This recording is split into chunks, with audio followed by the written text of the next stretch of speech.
வணக்கம் மக்களே, welcome back to நேற்று இன்று நாளை. ரொம்ப நாளைக்கு அப்புறம் இன்றைக்கி ஒரு ரெசிபி வீடியோ நான் போஸ்ட் பண்ணியிருக்கேன்.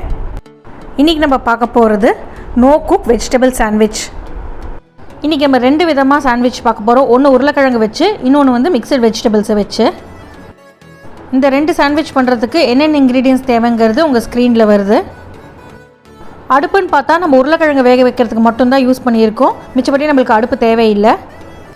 முதல்ல no cook mixed vegetable sandwich எப்படி பண்ணுறதுங்கிறத பார்த்துடலாம். ஒரு பவுலில் கொஞ்சமாக கார்ன், ஒரு வெள்ளரிக்காய், ஒரு தக்காளி, ஒரு கேரட்டை துருவி எடுத்துக்கோங்க. வெள்ளரிக்காவையும் தக்காளியும் நல்லா பொடி பொடியாக சாப் பண்ணிக்கோங்க. உங்களுக்கு வேணும்னா நீங்கள் வெங்காயம் சேர்த்துக்கலாம், ஆனால் இன்றைக்கி நான் வெங்காயம் சேர்க்கலை. அதே மாதிரி வெள்ளரிக்காயிலேருந்தும் தக்காளியிலேருந்தும் நடுவில் இருக்கிற விதைகளை நீக்கிடுங்க. விதைகள் யூஸ் பண்ண வேண்டாம், ஏன்னா விதைகள் இருந்தால் நிறைய தண்ணி விடும். அடுத்ததாக 1 டேபிள் ஸ்பூன் பாஸ்தா பீஸா சீசனிங் சேர்த்துக்கலாம். காரத்துக்கு நான் மிளகு பொடி சேர்த்துக்கிறேன். உங்கள் வீட்டுக்கு ஏற்ற மாதிரி நீங்கள் மிளகு பொடி சேர்த்துக்கோங்க. ஏன்னா குழந்தைங்க சாப்பிட்றாங்கன்னா கொஞ்சமாக சேர்த்துக்கலாம், பெரியவங்க சாப்பிட்றோன்னா கொஞ்சம் எக்ஸ்ட்ராவாகவே சேர்த்துக்கலாம். நல்லா க்ரீமியாக ரிச்சாக இருக்கிறதுக்காக நான் 2 டேபிள் ஸ்பூன் ஃப்ரெஷ் க்ரீம் சேர்க்குறேன். நீங்கள் ஃப்ரெஷ் க்ரீமுக்கு பதிலாக மைனஸும் சேர்த்துக்கலாம். நம்ம ஃப்ரெஷ் க்ரீம் சேர்க்கறதுனால நம்ம சாண்ட்விச் நல்லா டேஸ்டியாக இருக்கும். இது எல்லாத்தையும் நல்லா மிக்ஸ் பண்ணிவிடுங்க. கடைசியாக இந்த ரெசிபிக்கு தேவையான அளவுக்கு உப்பும் 1 டீஸ்பூன் சாட் மசாலாவும் சேர்த்துக்கலாம். நம்ம சாட் மசாலா சேர்க்கும் போது நம்மளுக்கு தானாகவே ஒரு புளிப்பு கிடைக்கும். இப்போ நம்ம ஃபில்லிங் ரெடி ஆகிடுச்சு. இதை நம்ம ப்ரெட்டில் ஸ்ப்ரெட் பண்ணலாம். ஒரு ஸ்லைஸ் ப்ரெட் எடுத்துக்கோங்க. நம்மளோட இந்த வெஜிடபிள் ஃபில்லிங்கை நல்லா ஸ்ப்ரெட் பண்ணிவிட்டு மேலே இன்னொரு ஸ்லைஸ் ப்ரெட் வச்சு லைட்டாக அப்படியே அமுத்திட்டு ஓரங்களெல்லாம் கட் பண்ணி எடுத்துகிட்டு நீங்கள் ஸ்லைஸ் பண்ணி சர்வ் பண்ணலாம். இந்த ப்ரெட்டை நீங்கள் டோஸ்ட் பண்ணுறதுனால பண்ணிக்கலாம், இல்லை அப்படியேவும் சாப்பிடலாம். இன்றைக்கி நான் உங்களுக்கு டோஸ்ட் பண்ணாமல் அப்படியே ஒரு ஃப்ரெஷ் சாண்ட்விச் ஃப்ரெஷ் வெஜிடபிள்ஸ் வச்சு எப்படி பண்ணுறதுங்கிறத காமிச்சிருக்கேன். இது கூட நீங்கள் டொமேட்டோ சாஸ் இல்லைனா ரெட் சில்லி டொமேட்டோ சாஸ் வச்சு சர்வ் பண்ணலாம். மார்னிங் எழுந்து குழந்தைங்களுக்கு குயிக்காக ஒரு பிரேக்ஃபாஸ்ட்டோ இல்லை ஸ்நாக் டைமில் எதாவது பண்ணி கொடுக்கணுன்னா இந்த மாதிரி நீங்கள் பண்ணி கொடுக்கலாம். நீங்கள் ஒயிட் ப்ரெட்டுக்கு பதிலாக ப்ரௌன் ப்ரெட்டை யூஸ் பண்ணிக்கலாம். அடுத்து நோ டோஸ்ட் பொட்டேட்டோ சாண்ட்விச் எப்படி பண்ணுறதுங்கிறத பார்த்துடலாம்.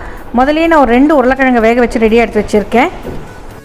வேக வச்ச உருளைக்கிழங்கை நல்லா ஃபைனாக துருவிக்கோங்க. இப்போ துருவின உருளைக்கிழங்கு கூட கொஞ்சமாக உப்பு சேர்த்துக்கோங்க. நல்ல ஒரு ஃப்ளேவருக்கு 1 டேபிள் ஸ்பூன் பாஸ்தா பீஸா சீசனிங் சேர்த்துக்கலாம். அடுத்ததாக உங்கள் வீட்டு காரத்துக்கு ஏற்ற மாதிரி கருப்பு மிளகு பொடி சேர்த்துக்கோங்க. இந்த ஃபில்லிங்க்கு நல்லா ஒரு பொட்டேட்டோ மேஷ் டேஸ்ட் கொண்டு வரதுக்காக நான் ஒரு 1.5 டீஸ்பூன் வெண்ணெய் சேர்த்துருக்கேன். ஏன்னா பட்டரும் பொட்டேட்டோவும் நல்லா சூட் ஆகும். அடுத்ததாக க்ரீமினஸ்க்காக ஒரு 2 டேபிள் ஸ்பூன் ஃப்ரெஷ் க்ரீம் சேர்த்துக்கலாம். க்ரீம் சேர்க்கறதுனால நம்மளுக்கு இன்னொரு அட்வான்டேஜ் இருக்குது. என்னென்னா இந்த ஃபில்லிங் ரொம்ப ட்ரையாக இல்லாமல் கொஞ்சம் அப்படியே சாஃப்டாக இருக்கும். எல்லாத்தையும் அப்படியே நல்லா கலந்து விட்டுட்டிங்கன்னா நம்மளோட ஃபில்லிங் ரெடி. ஆக்சுவலி இதை நான் அப்படியே பொட்டேட்டோ மேஷ் மாதிரி சாப்பிட்ருவேன், எனக்கு இது ரொம்ப பிடிக்கும்.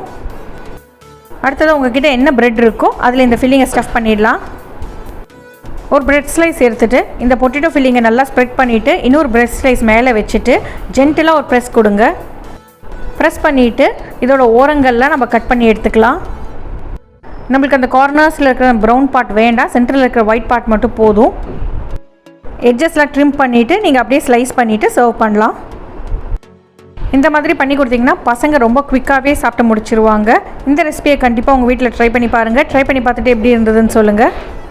உங்களுக்கு ரா ப்ரெட் வேணான்னா நல்லா பட்டர் தடவிட்டு நீங்கள் டோஸ்ட் பண்ணி எடுத்து கூட சாப்பிடலாம்.